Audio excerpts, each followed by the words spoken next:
September 2024 మిథున రాశి మాస ఫలాలు. డిగ్రీ స్థాయి విద్యార్థులకు అయితేనేమి, పీజీ విద్యార్థులు మొదటి 2 వారాలు మాత్రం అంత అనుకూలంగా ఉంటుందని. కుజుడి యొక్క దృష్టి, శుక్రుడు బలహీనం, ఇలాంటి కారణాల చేత విద్యార్థులు కాస్త డిస్టర్బ్ అయ్యే అవకాశం ఉంది. ఫోకస్ చేయండి, ఎందుకంటే ఎక్కడ ఫోకస్ చేస్తే అక్కడ ఎనర్జీ ఫ్లో అవుతుంది, ఎనర్జీ అక్కడ ఫ్లో అవుతుంది, అక్కడ తప్పనిసరిగా ఫలితం వస్తుంది.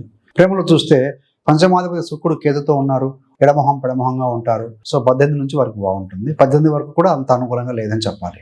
దశమ స్థానం వృత్తిని ఇండికేట్ చేస్తుందండి. దశమ స్థానంలో రాహు ఉన్నారు. సో వారి యొక్క పనిని డిఫరెంట్గా చేయాలని చూస్తూ ఉంటారండి.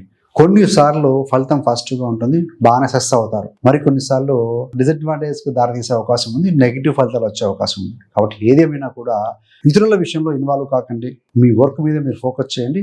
మీరు మీ వ్యాపార భాగస్వామితో కావచ్చు, క్లయింట్స్తో కావచ్చు, ఆర్గ్యుమెంటేటివ్గా ఉండకూడదు. అలాంటి ఎమోషన్స్ వస్తూ ఉంటాయండి. సో బట్ ఎమోషన్స్ కంట్రోల్ చేసుకోవాలి.